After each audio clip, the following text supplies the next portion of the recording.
Here we go.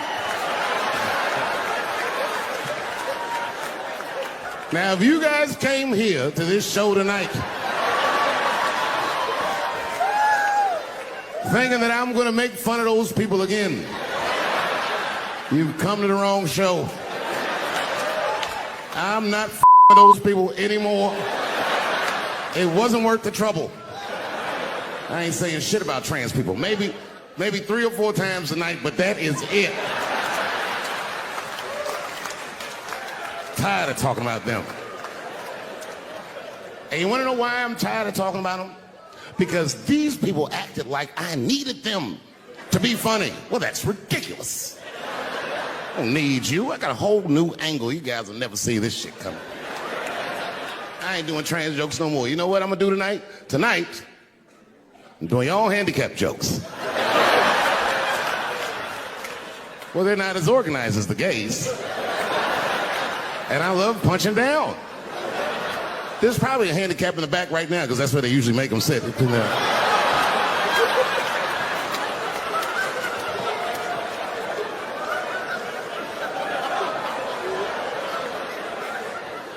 I came here to laugh at transgender people. I didn't know this was gonna make jokes about us. Come on, y'all, let's get the fuck up out of here.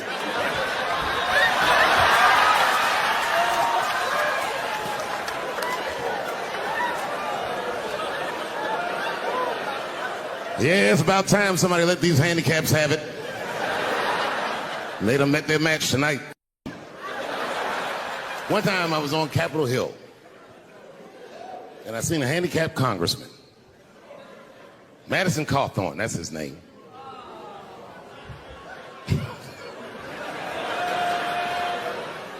He's a Republican from North Carolina. And he was shocked because I saw him and I go, hello, Congressman. He didn't even know I knew who he was. He turned around.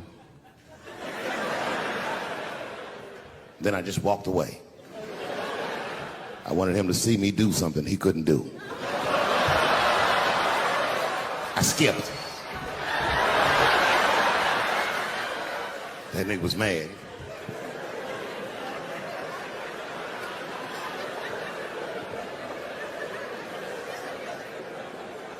He's no longer a congressman. I don't know if you follow politics. I'm not trying to be funny, but he lost his seat.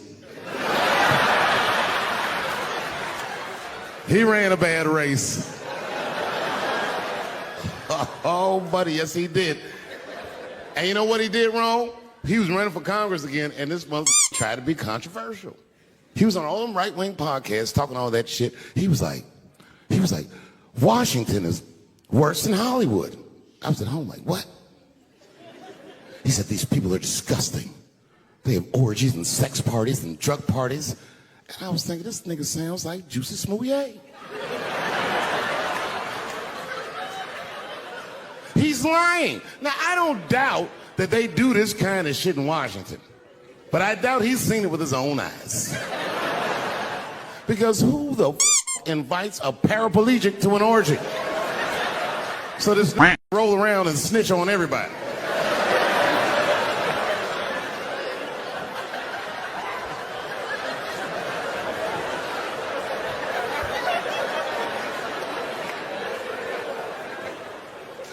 I said, there's only one reason you're gonna invite him to an orgy. And you know what that is. Have at it, guys. I can't feel anything. Let's get this bill passed for America.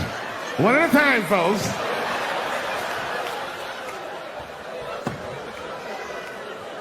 Oh, buddy. Yep. Yeah, the handicaps are the new people I punched down on. To be honest with you, I've been trying to repair my relationship with the transgender community because I don't want them to think that I don't like them. And you know how I've been repairing it? I wrote a play. I did, because I know that gays love plays. It's a very sad play, but it's moving. It's about a black transgender woman whose pronoun is sadly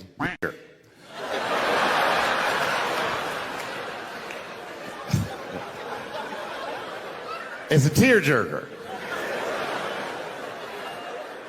At the end of the play, she dies of loneliness because white liberals don't know how to speak to her. Sad. Speaking of I've also been working on a book, and this is true. I'm rewriting the American classic, Huckleberry Finn, from Jim's perspective. It's called The Adventures of Jim. That's how the book starts. Huckleberry Finn walks up to him and goes, "So you're Jim?" And he's like, "Yo, I just said Jim." "What's your name, little buddy?" "Huckleberry Finn is my name." "What? Huckleberry? That's your real name?" "God-given." "You know what?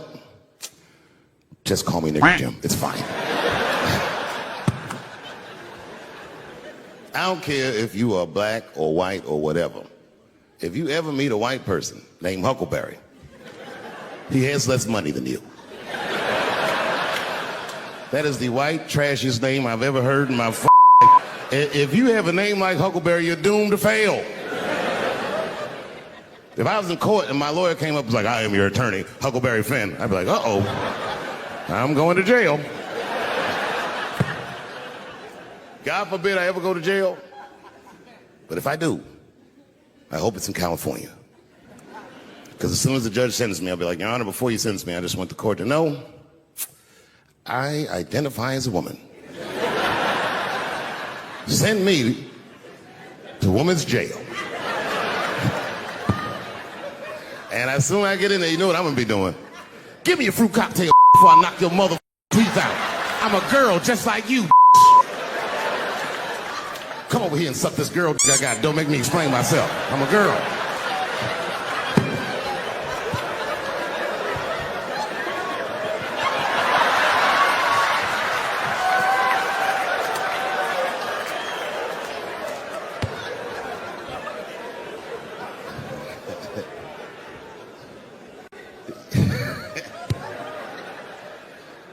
You know, I have a great reputation in show business, but in comedy, I'm what's known as a lazy comedian, which is crazy because I work all the time, but that's not why they call me lazy. They call me lazy because I do shows sometimes, 20,000 people be in the crowd, and I'll tell a joke, and they'll all look at me like I'm crazy, but 3 or 4 people will laugh really hard, and I'll be on stage like, "Yeah, that's good enough."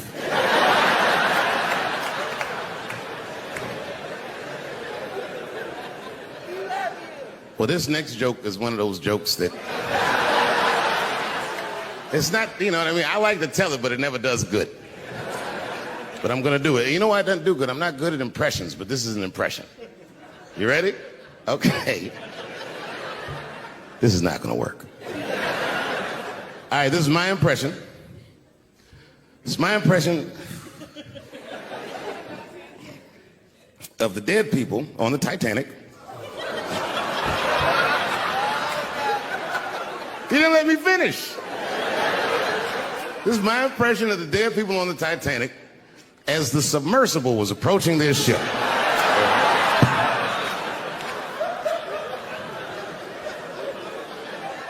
That's good enough. All right, here it goes.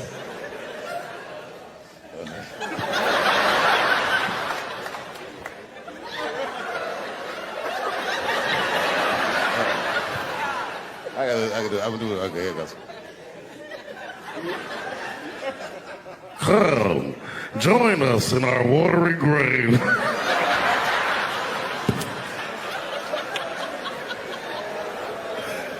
Oh, buddy, that's funny to me. Listen, that is a funny way to die. 20 years from now, on my 70th birthday, I'm going to take a submersible to see the submersible. Hopefully by then it's... Yeah, let me tell you something. One time I thought my wife was cheating on me. Yes, nigga, yes. That was one of the worst days of my life. I couldn't take it. And I'm embarrassed about it now, but I can talk about it. You know what I did?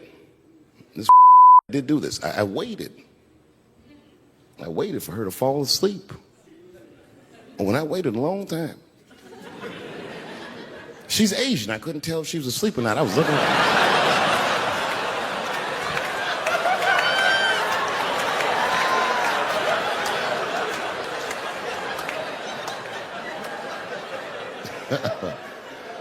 when I was sure she was asleep, you know what I did? I stole the iPhone, took it downstairs and started trying out passwords to see if I could open it. I couldn't figure out the password. Then I remembered it's iPhone. This shit has facial recognition. I was just like, oh. And that shit opened right up.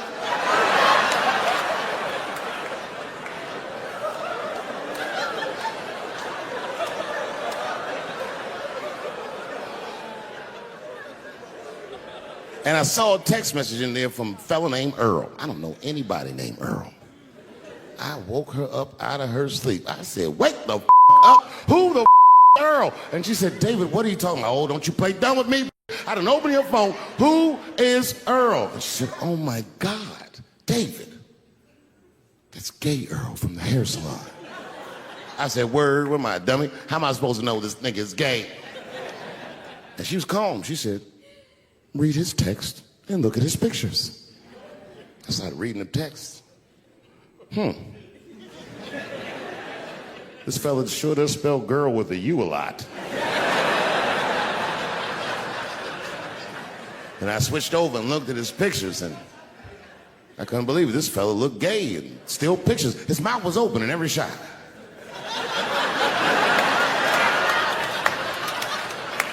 And then I knew she was telling the truth. And then I felt like dumb. I said, I'm sorry. I'm sorry. Okay, I'm sorry. Here, take your phone. I'm sorry. Just go back to sleep. I am sorry. I guess I just been insecure because all this cheating I've been doing. Good night.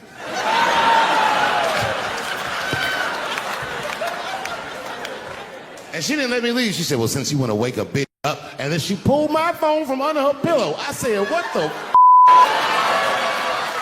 She said, who is this in this picture? I said, how'd you open that phone? She said, it was easy, nigga. All I had to do was mash my nose and go like this, and it opened right up. I said, what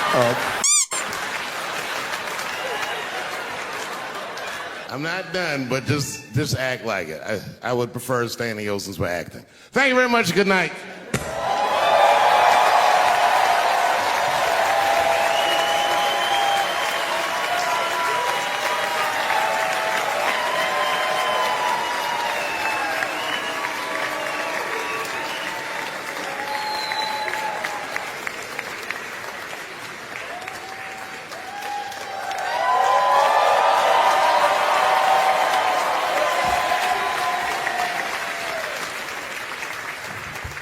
Thanks for not giving me a standing O, mother. This is the worst. It's all right. It's all right. I just wanted at a place called Broadway Studios, which is on the second floor of a building. And beneath Broadway Studios is a nightclub. And the special was only supposed to be 30 minutes. And I got ready. I practiced. I did all the shit I was supposed to do. And the night that I taped, 20 minutes into my 30-minute set, I'll never forget this. Music started blasting from the nightclub underneath. You could hear it real loud, and it f***ed my whole show up, and I was devastated. I was a young man. I really believed in what I was doing, and I thought that my dream had been killed.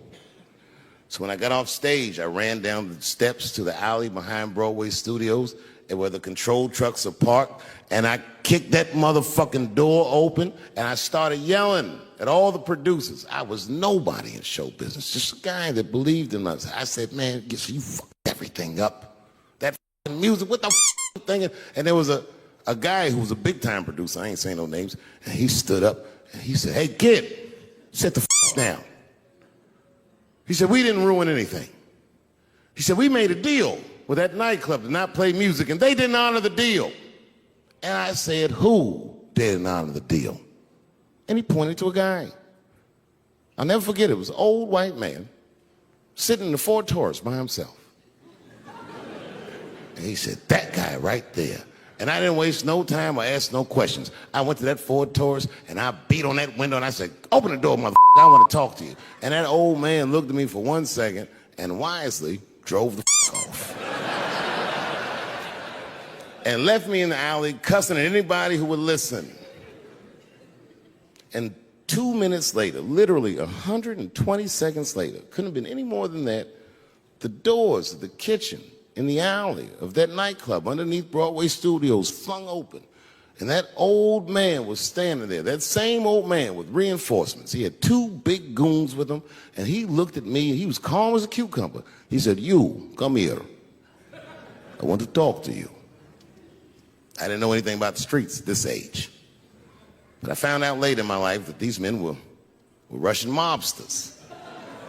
And I don't know what you guys know about the Russian mob, but these are the niggas who killed Denzel in Training Day.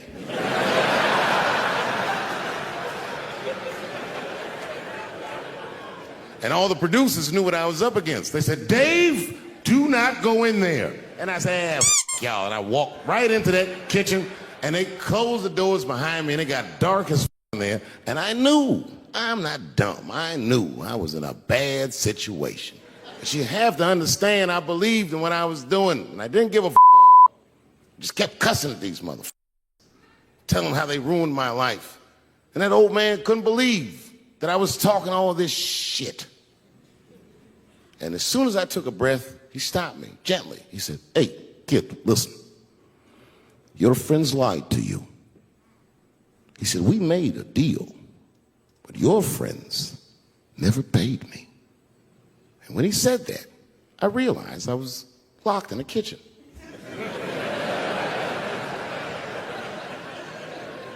I realized he was telling the truth, which would make me wrong. And the very moment that I realized I was wrong, for the first time, I was afraid. You see, it's a funny thing if you believe you're absolutely right. You can get drunk off the feeling of how right you are. That's why gay people are so mean.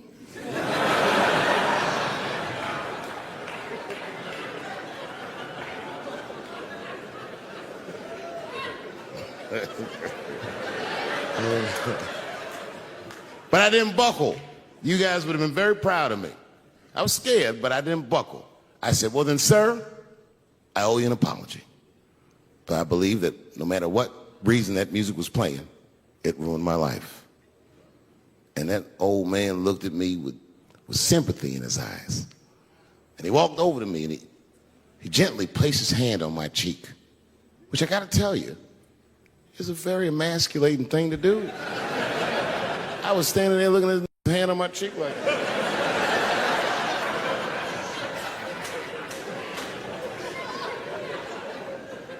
and he said, "You are a real man."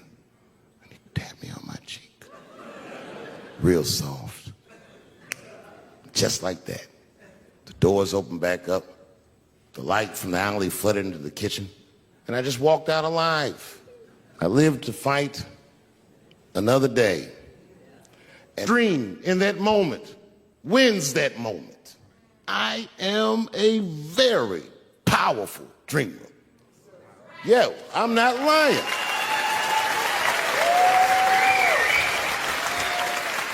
I dreamed tonight, this very night, as a 14-year-old boy, and I am living it as a 50-year-old man.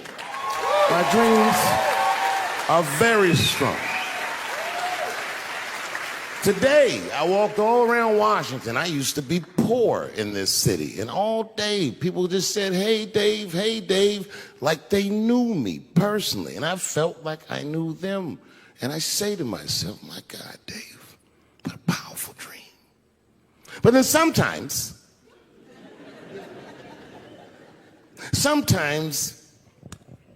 I feel regular. Just feel like myself. Maybe I'll smoke some weed and be in some nightclub and feel shy. But I'll look across the nightclub and I'll see some guy that no one's ever heard of. But this nigga worked all week and got bottle service.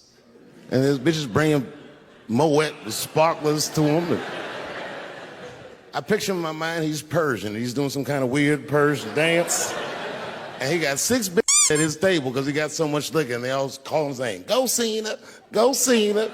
And I'll be looking across the room like, oh my God, I'm in that guy's dream. I can hear him telling his friends, "Hey, how was the club last night?" "Man, that shit was fantastic. I had bottle service. I seen Dave Chappelle across the club looking at me like, ooh, who was that?" And that's the trick. to life. You have to be wise enough to know when you were living in your dream. And you have to be humble enough to accept when you're in someone else's. That's why I don't judge between Will Smith and Chris Rock. Because you guys look at them as big ideas, but I look at them as fellow dreamers. I can't judge between them because I see myself in both of them. I am Will Smith. I am the man that cannot take it anymore and will slap the shit out of the next person that says a crossword to me or somebody that I love. And I am Chris Rock. I am the man that can get slapped in front of the whole world and keep my composure so I don't anything. His head in my hand. It was spongy. He had been growing dreadlocks. Not the beautiful dreads that breastfarians grow. These were accidental LA homeless dreads. This shit had leaves and sticks and bottle caps and shit in it. Some kind of grease. I was like, ugh, like this. And then I fell down. And he knocked me all the way on the ground. And I was like, man, this is a bad situation. I'm like, I don't know if I'm gonna die or what's gonna happen. But in that moment of vulnerability, you know what occurred to me that had never occurred to me before in my life? In that moment, it occurred to me that bodyguards should not wear dress shoes to work. Travis, this Travis came out slipping and sliding on some kind of beautiful loafer and fell flat on his back. Pop. I said, oh my God. Now both of us are down. I gotta handle this shit myself. So I popped that back, boom. And then the kid that knocked me down, he popped up, boom. And we looked at each other and realized at the same time, I was bigger than him. And that motherfucker took off running. And I started to chase him and I said, f him. And I picked the microphone up. So I'm gonna finish this show now. That's right.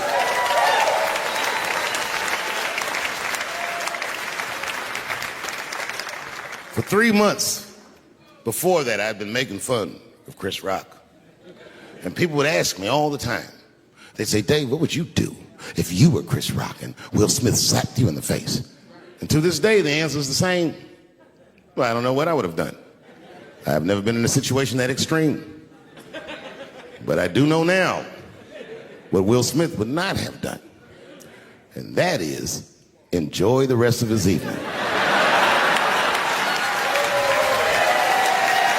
Man, listen.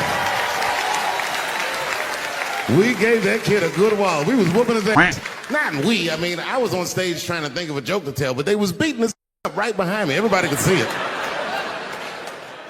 Everybody could see it. And I'm sitting up there trying to think of what to say. And I'm tongue-tied. Me, of all people, can't think of anything to say. Look at my karma. Just that moment. Of all the people in the world, Chris Rock walks from backstage, walks up to me in front of 20,000 people, grabs the mic out of my hands and looks at the crowd and goes, "Was that Will Smith?"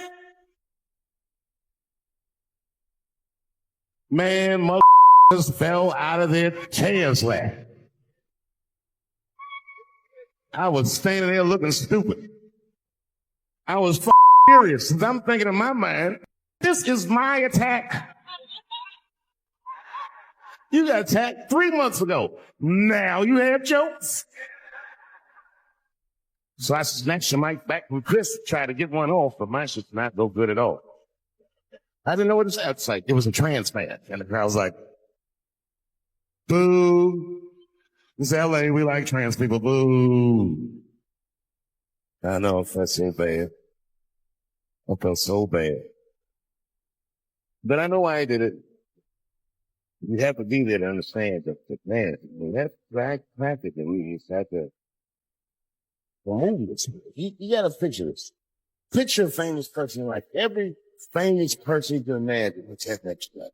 It's like the biggest thing Hollywood had ever seen. And when that guy tackled me, cleared the bleachers, I had to watch the tape afterwards to know what happened. But as soon as he tackled me, Jamie Foxx was the first one jumped out of the crowd. He was wearing a white cowboy hat, but he knew this shit was going to happen to him. Never seen this nigga in a cowboy hat before. And Jamie started chasing that around like any given Sunday. And that kid was fast as shit, was juking and shaking, and it broke Jamie's ankles, and it just kept running. And then Jon Stewart, the Daily Show, ran from backstage and jumped at this mother like super dude. He was like, ah! And the kid seen John coming, so he jumped back, and John went flying that way. And this kid was fast. And then he turned around. He sees the emergency exit. He starts running for the emergency exit. Just before he drives in his bed. Mother Puff Daddy, Bad Boy Record, jumped in front of the door. That nigga was like, hey. Boy, Puppy got that. And then every celebrity just ran out, because every celebrity saw themselves in me, and they just started beating the fuck out of that. And I know Chris was backstage looking like, well, yeah, okay.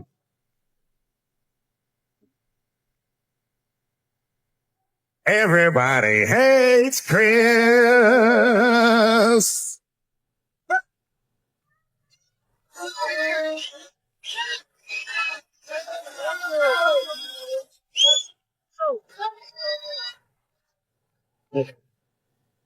Look, it was way more intense than what you guys might have read. I don't know what you read first. Kid, I was beating on her, reaching his place, right? Pulled out 20 caliber pistol. She was mayhem. Everybody started screaming. Oh my God, he's got a gun. He's got a gun. And then I got scared. I was like that, but I was scared. Because I knew that everybody who was with me was armed. Yes, they had shot or killed this kid on stage at the Hollywood Bowl. Like I paid to do, Travis.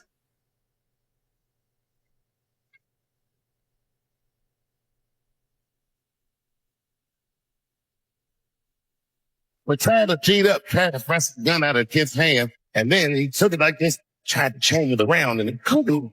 So pulled the trigger, and it wasn't a gun, a knife, but I found fuck. Just said, he's gonna stab. I've seen scary shit. So the next stuff, we went into the show. I got to right back on stage in the show. Someone in the audience screamed out, "Dave, what happened with the attack?" And I didn't know the journalists in the room.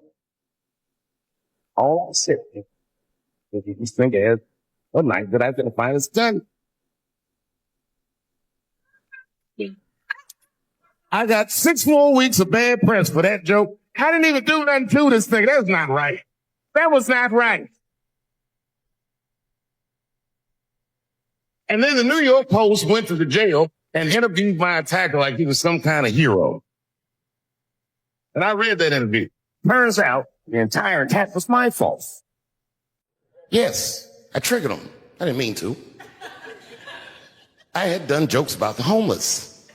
It turns out this young man was homeless. And I mean, there's no way I could have known this. But I will say, for a homeless guy, this nigga had incredible seats.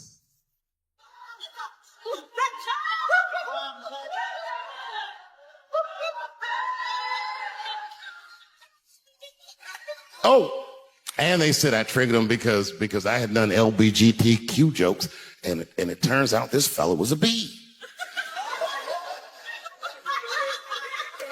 That was the headline in the article. It said, Dave Chappelle's alleged attacker is bisexual. I said, alleged attacker?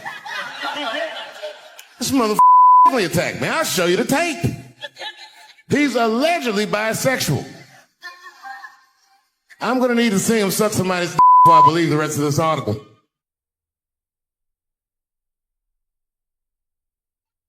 I read that shit in the paper. I was horrified. I was like, oh, bisexual? I could have been raped.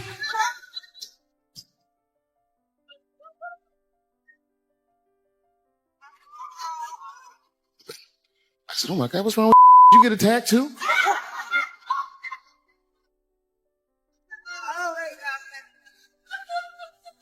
And she cried, and she said, oh my God, David. She said, if you had died tonight, Me and the kids would have nothing.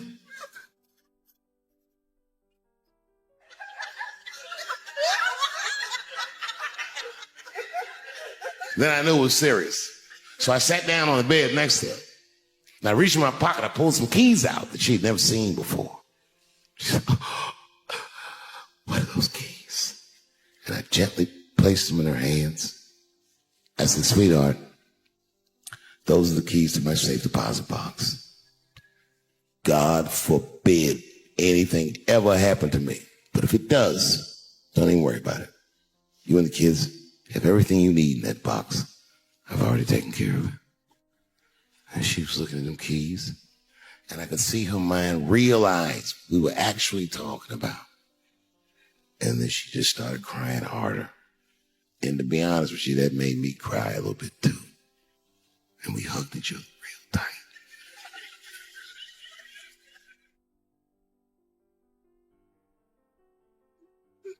Do you know this bitch looked in the box while I'm alive and well?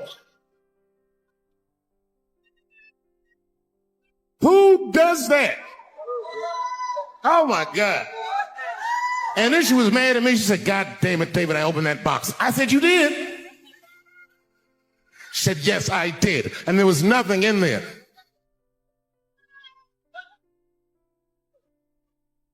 I said, nothing? Oh. She said, nothing except your stupid joke book. I said, whoosh. She said, well, sweetie, look. If you tell those jokes exactly how they're written, you and the kids should be fine. They're really good jokes.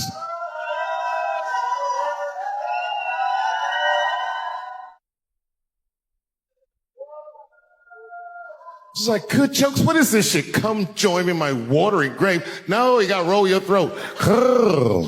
Join me in my watery grave.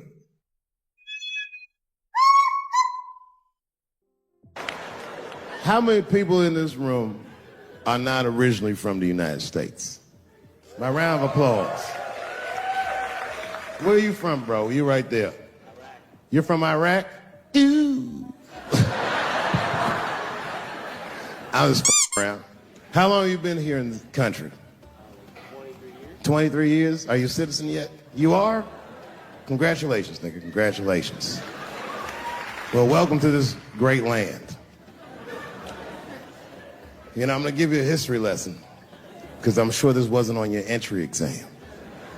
But every naturalized American has heard something about what I'm about to tell you. Picture it's the early 50s in the United States. This 14-year-old boy goes down from Chicago to Mississippi to meet his extended family for the first time. He'd never been to Mississippi. And before he went, his mother said to him, very pointedly, she said, if a white man looks you in your eyes in Mississippi, look away.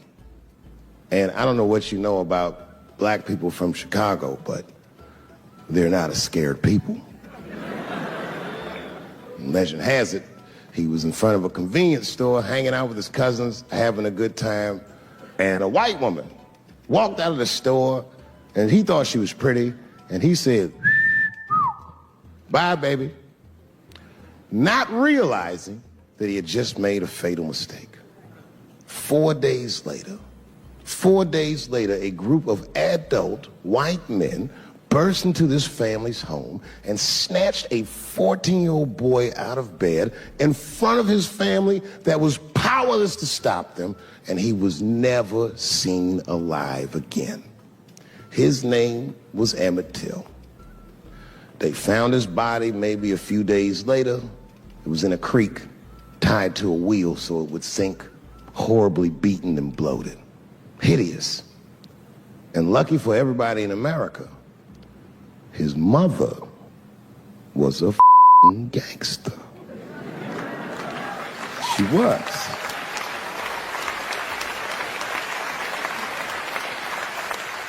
If you can imagine, in the very midst of a mother's worst nightmare, this woman had the foresight to think about everybody.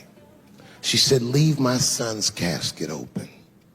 She said, the world needs to see what they did to my baby. And every publication here in the United States, from Jet Magazine all the way to the New York Times, had this boy's horribly bloated body on its cover.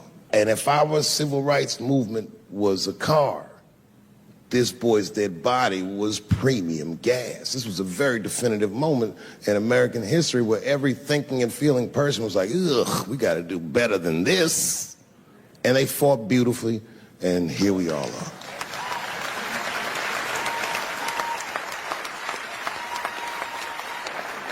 And the reason that I bring that up tonight and why it's relevant now is because less than a year ago, the woman that he allegedly whistled at admitted on her deathbed that she lied in her court testimony.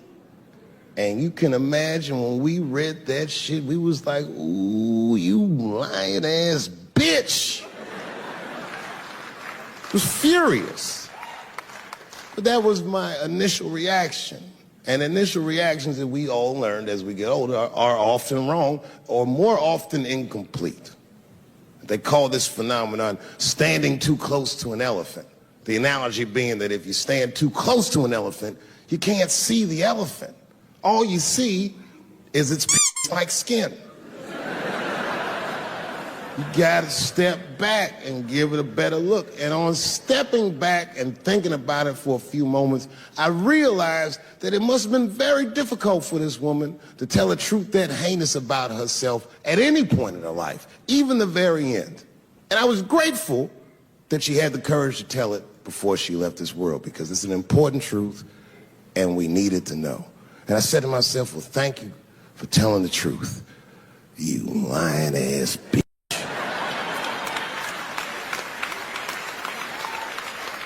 And then time goes on, and then after time, you can kind of see the whole elephant.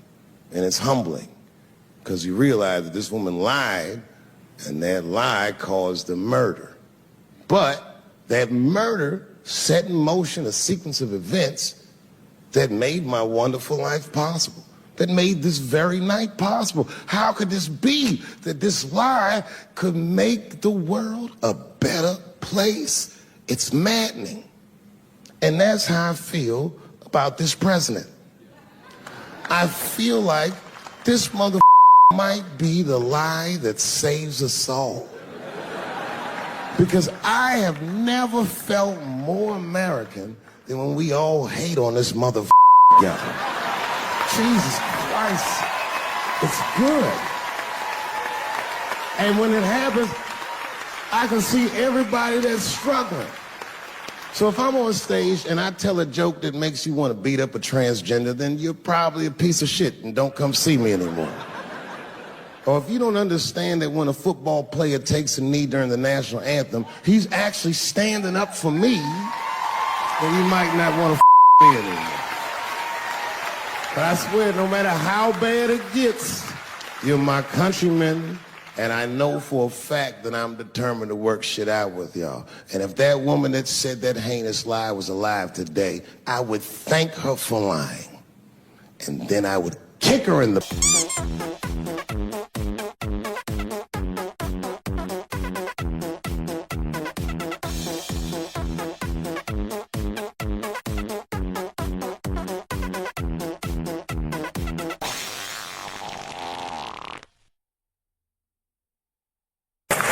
Jesus Christ.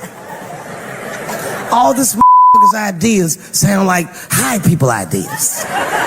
Like he doesn't think these things through before he tells us. He just tells us what he's thinking as soon as it occurs to him. This shit sounds nuts.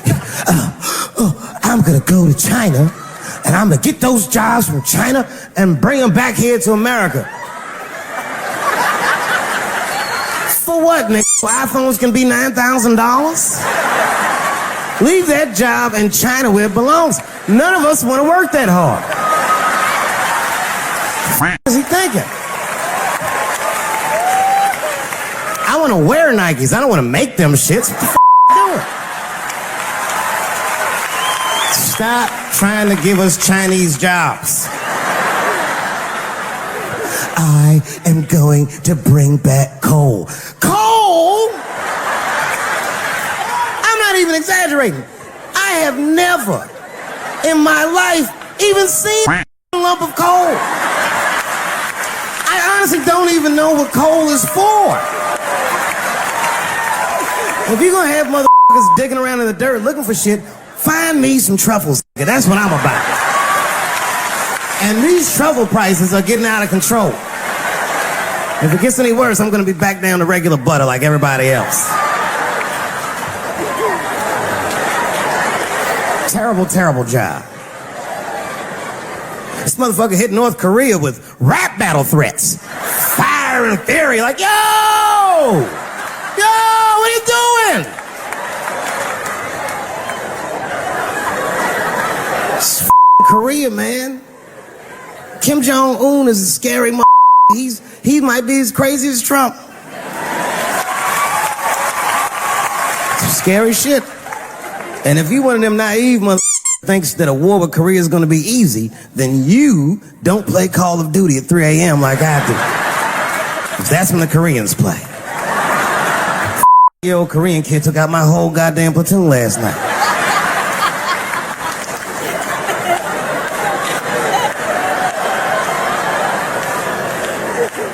I've never seen somebody in an office so high with the most just basic solutions. Like, you know, we should not let any more Muslims in the country till we can figure out what's going on. Did he just say, figure out what's going on?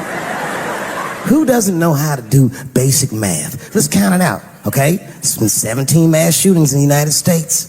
4 of them were done by Muslims. None of those 4 Muslims were from any of the 7 countries in your stupid ass original band.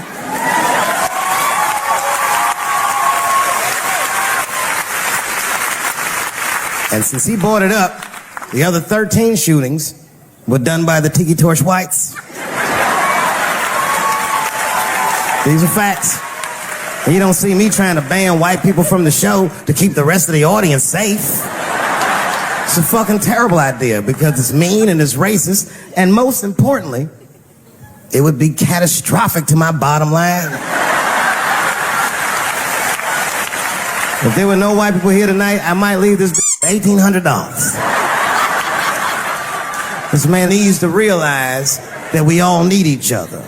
And that's why we will never, ever be able to beat China. Because everybody in America is racist, and everybody in China is Chinese. This motherfucker got it all wrong. And don't believe the media either, because as all this shit is happening, the media is trying to make us believe that the extremities amongst us are the norms. We can disagree, that's fine. And most of us are keeping a cool head about this. You know what I mean?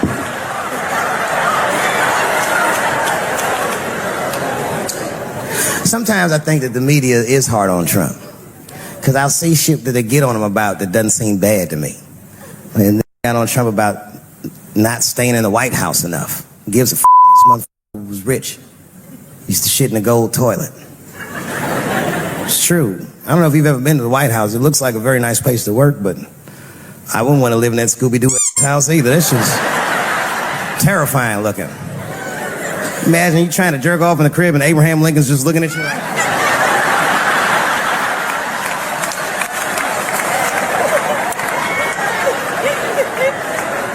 Shit, Bush didn't stay there either. He was rich too. He was like, I'm going to my ranch in Texas. Obama was the first motherfucker moving to the White House like, this is a nice place. Look at this rug.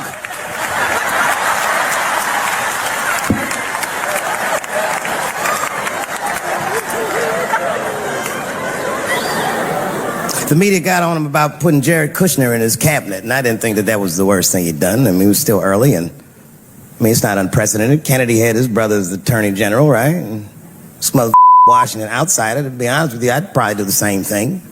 As a matter of fact, I do. You think I go to a Hollywood meeting with all them white folks by myself?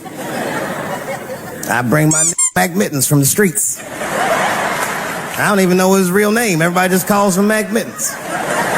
But I know he's not qualified to even listen to these meetings, but this motherfucker just makes me feel good. And all the white people look at me like, Dave, do you mind asking your friend Mac Mittens to excuse us so that we can talk business? And I say, f*** that. Anything you say to me, Mac Mittens can hear that shit. And he listened to the whole meeting. And when they done talking, I just look over at Mac Mittens, and if he gives me the signal, meow, meow, I'll sign the papers. It's a gut check. Or how about this one? Remember when it was the day after the election, and the president of Taiwan called Donald Trump to congratulate him? And Donald Trump, of course, took the call and talked to the president of Taiwan. The problem with that was Taiwan doesn't have a president. The United States functions on what they call a one China policy, and Taiwan is a renegade province of said China. And Donald Trump didn't know that and picked up the phone and started yammering away, and the media ate his ass up. And I'm not gonna lie, I was laughing like shit. I was like, oh shit, this dumb motherfucker is in trouble. And then that night I was in bed drifting off to sleep, and then I had to admit it to myself. I was like, I didn't know that shit either.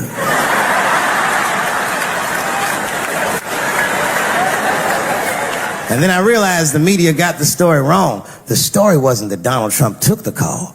The biggest story is that nobody told Donald Trump not to take the call. That's terrifying. God damn, nigga, you don't have a Mac Mittens on your team?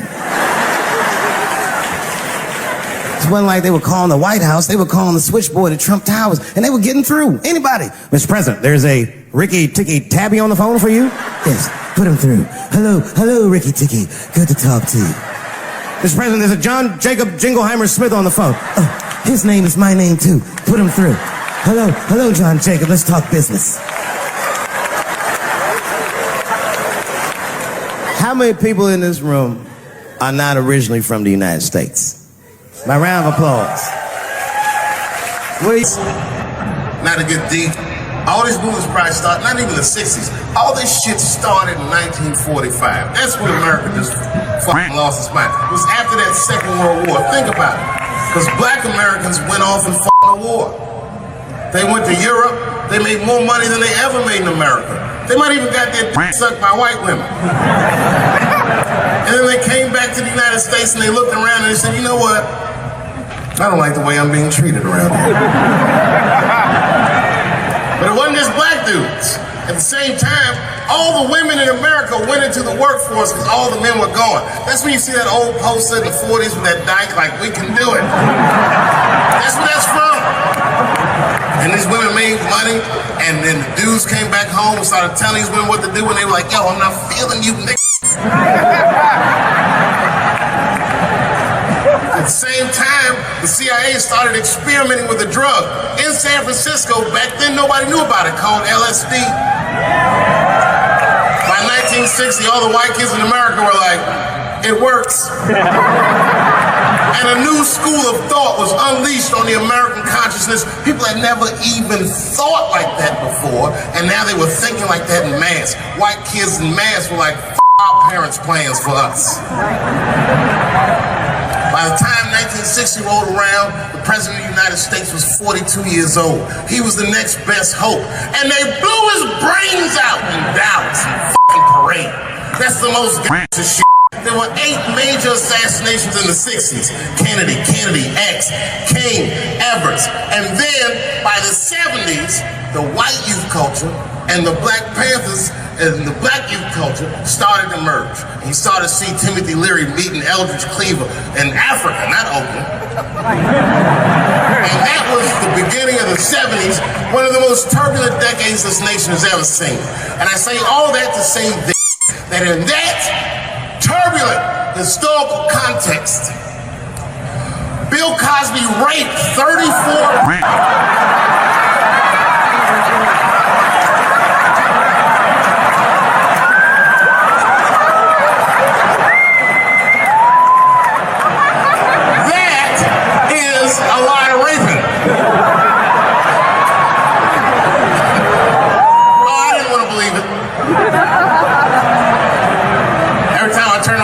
I saw another old woman describing one of these antique rapes.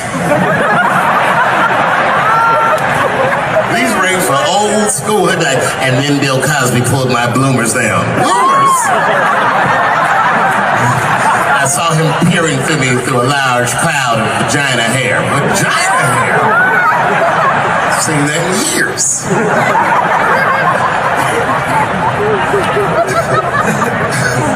I saw this shit. I said, these people are obviously trying to destroy Dr. Cosby's rich legacy. Right? 34 allegations later, I was still like,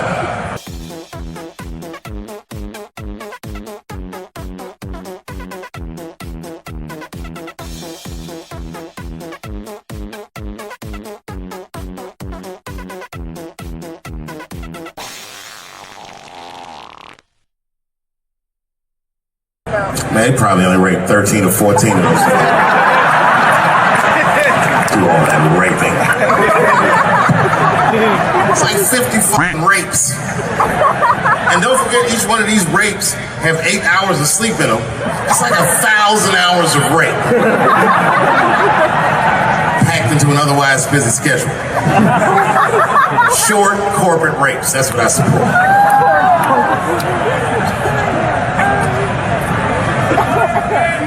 Why would they sleep? That's what I don't understand. Why did Bill Cosby make all these girls sleep? Like, look, man, I'm not even as famous as Bill Cosby was, but I know 20 girls I could call right now and be like, yo, come on to my place for a drink, and I'm gonna put something in it, and you're gonna fall asleep, and I'm gonna f you while you're sleeping. And they'd be like, cool, nigga. What time you want me to come over?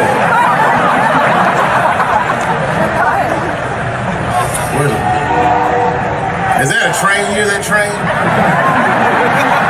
Trains do something to black people. Didn't you feel like running for that train?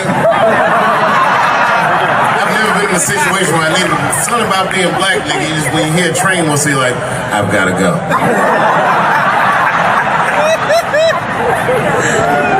Just wanna run away.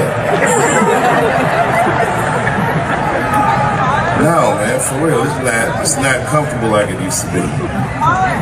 I don't know how transgender people beat black people in the discrimination Olympics. They did. If the cops shot this many trannies, you'd be like, it's a goddamn conspiracy. Right.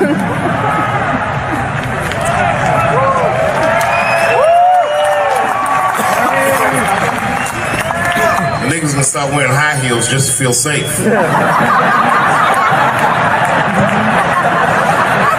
Problem, officer? Was my bag and purse all matched? Is there a problem?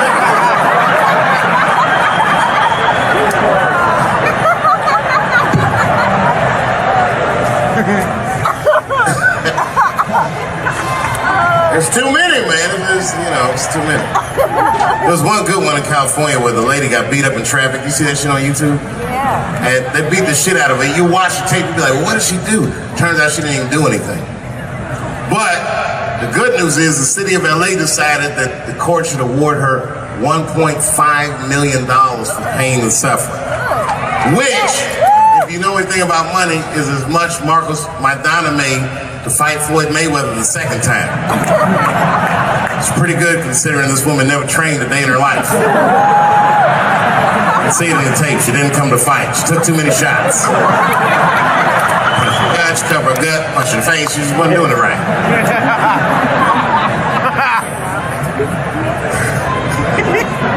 What?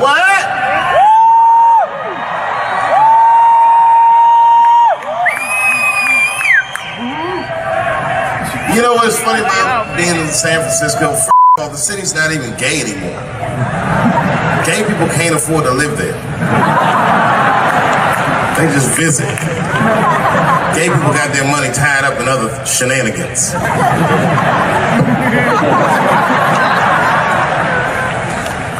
Where you from, bro? Where? Canada? Well, all right, you can get off the watch list.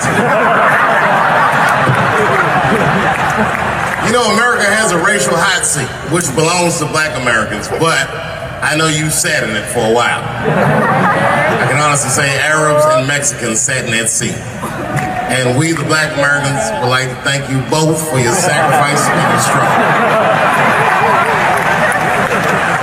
Everybody goes through something, but at least I can leave my backpack someplace.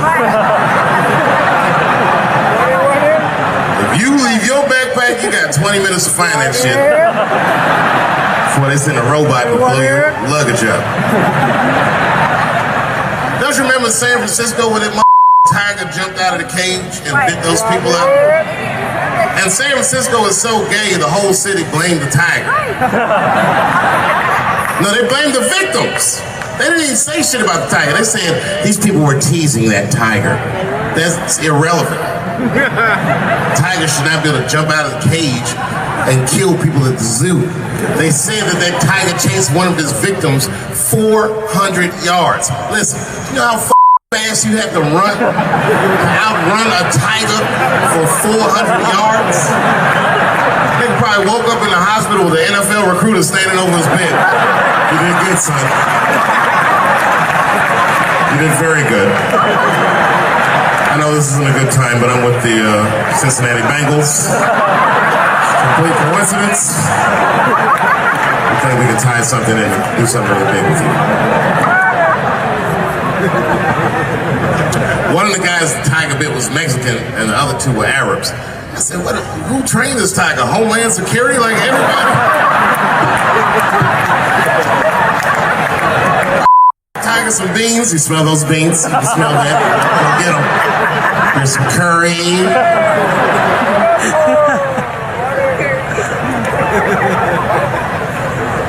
I see a lot of Indians in San Francisco. I always wanted to be in a Bollywood movie. Because Bollywood movies are but at the end of the movie, no matter what kind of movie it is, there's always a dance number to make you feel better when you go home. Even if it's Precious. At the end of the movie, Precious would just jump out of the coffin. I don't have AIDS.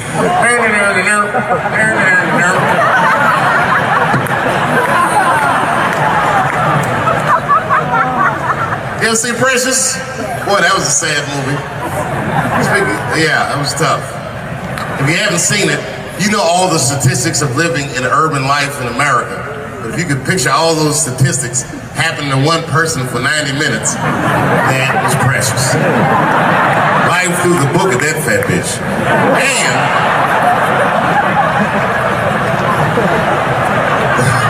the music haunted me. Because the music was like, you know, like, I don't know, break beats or something. If they had Eddie Vedder do the score for Precious, I'd have killed myself in the movie theater. They had some of that, like, Smashing Pumpkins. Precious was morbidly obese. She couldn't read good. She was a victim of incest, and the baby had Down syndrome. Still the first verse now. You gotta see the movie.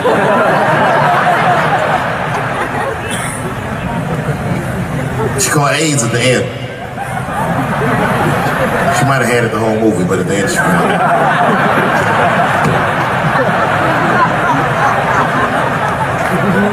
That's one way to lose weight, you know. It's a fucking movie. Precious is a fictitious character. I'm sorry. It's a fucked up movie. It was a fucked up movie. I got scared when I went to see Straight Outta Compton. And Eazy-E caught AIDS at the end. That shit freaked me out. Because I didn't know you could get AIDS from firing your manager.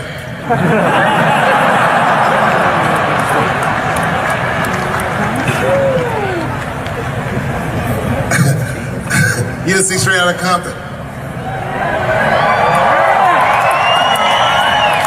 Eazy-E caught AIDS in the last 10 minutes of the movie. He just started. You good? You all right? Yeah, I'm good. AIDS like that.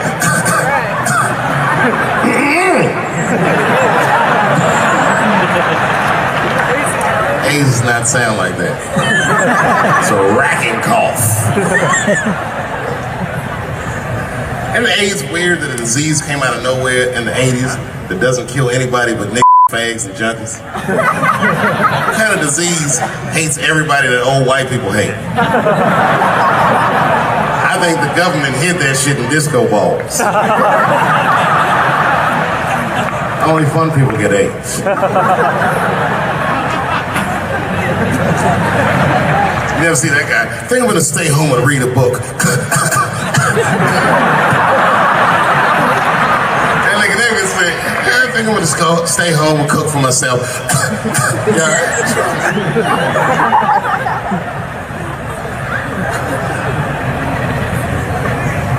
Remember when Donald Sterling made that tape? Said all those bad things about black people? That tape was fucked up. Well, that goes to show everybody, if you get old and white and racist in America, whatever you do, don't tell your black girlfriend about that shit, because that's who made the tape. She taped everything. The tape was embarrassing. He's like, stop bringing these black guys to my gangs. We were all listening like, well, how you gonna have a gang without us? There's gonna be a lot of bounce passes and layups in that shit. And then it turned out the black guy he was speaking of was none other than Magic Johnson, NBA legend and billionaire. Unbelievable. Didn't even mention the fact that he had AIDS, which is the first thing I would say to my girlfriend. This guy must be very racist if AIDS is the footnote.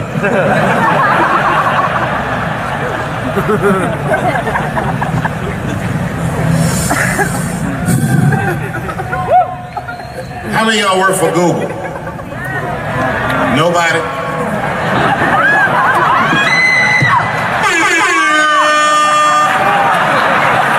Thanks, Fuse. That air horn always joke through. You ever do something regular, but if you do it with the air horn, it sounds better. Like once I pulled my dick out at a New Year's Eve party. Real traumatic experience. I'd been drinking. It's really fucked up. I had to make all new friends. I did it on the 10 count. Then my 6, 5. And I was saying to myself, what if I pull my dick out? They said 3, and then I looked down and said, oh no, it's out! That air horn pushed me over the top. I pulled it out of the... Man, when that nigga pulled his dick out, that really set the party off.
Loophole.